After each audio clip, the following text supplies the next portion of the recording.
हाय, तो फिर से इस मेरे नए वीडियो में आप सभी बीपीएससी टीआरई 3 के शिक्षकों का स्वागत है भाई। आप थंबनेल देखकर अंदाज़ा लगा ही लिए होंगे कि किस पर हम लोग बात करने वाले हैं। बीपीएससी टीआरई 3 छुट्टी स्पेशल वीडियो।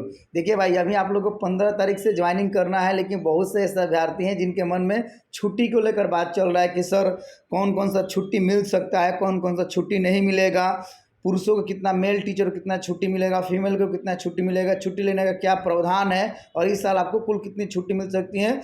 देखिए, किसी भी आप डिपार्टमेंट में जाते हैं, कोई भी कर्मचारी होता है, कोई भी व्यक्ति होता है, उसके लिए छुट्टी बहुत ज़रूरी होती है। तो ये जानना बेहद ज़रूरी है कि आपको कौन कौन सा छुट्टी लागू है और कुल कितना छुट्टी मिल सकता है। पुरुषों की छुट्टी कम क्यों, महिलाओं को छुट्टी ज़्यादा क्यों, बिल्कुल ऑफिशियल तरीके से हम लोग बात करेंगे। बिहार सिविल सेवा संहिता जो है उसी के अनुसार हम लोग बात करेंगे, जो इस साल आप लोगों को लागू है। तो टीआरई 3 के जो लोग कैंडिडेट है भाई, उन्हीं की छुट्टी की हम लोग बात करेंगे। तो मेरे चैनल पर आप नए हैं तो चैनल को जरूर सब्सक्राइब कर लीजिएगा, क्योंकि शिक्षा समिति हर एक अपडेट आपको समय समय पर मिलता रहता है। साथ ही हम लोग ऑफिशियल और ऑथेंटिक्स बात करते हैं। चलिए देर ना करते हम लोग देखते हैं और बात करते हैं।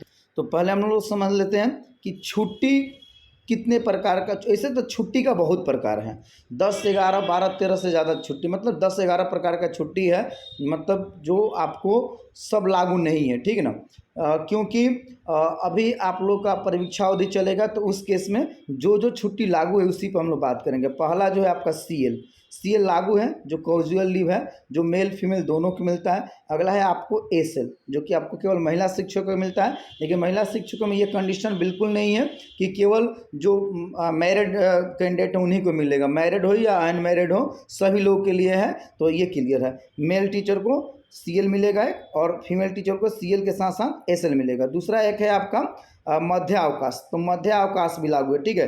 देखिए, मध्य अवकाश सभी के लिए लागू है, और आप 2 मध्य अवकाश अब लेते हैं, मतलब दोपहर से स्कूल छोड़ के जाते हैं किसी काम से, तो आपको एप्लीकेशन देना होता है। तो इस केस में आपको अगर 2 मध्य अवकाश होता है तो फिर एक सीएल काउंट होगा, ठीक है।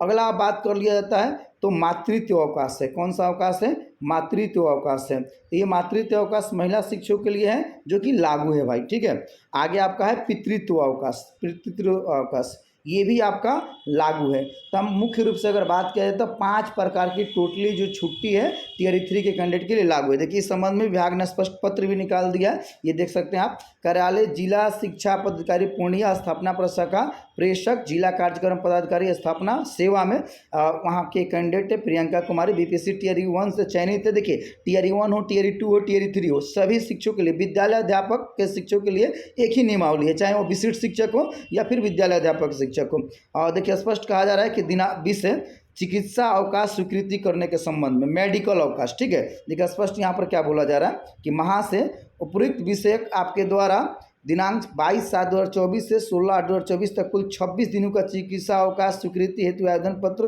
कार्यालय में समर्पित किया गया। मतलब कि ये जो शिक्षिका है 22 जुलाई से लेकर आपका 16 अगस्त तक कुल 26 दिन तक मेडिकल लीव में रही है। इस संदर्भ में अंकित करना है कि निदेशक माध्यमिक शिक्षा विभाग बिहार पटना के पत्रांक 17 दिनांक 2/1/2024, देखिए 2/1/2024, जबकि ये टीआरई 1 की महिला शिक्षिका है। और आपको पता है कि टीआरई 1 की जो बहाली हुई थी वो 2023 में हुई थी, 2023 नवंबर में ये बहाली हुई थी। तो जो विभाग ने पत्र निकाला है पत्रांक 17 दिनांक 2/1/2024 में स्पष्ट रूप से बात बोला गया है कि प्राप्त आदेशानुसार मातृत्व अवकाश एवं पितृत्व अवकाश के अलावा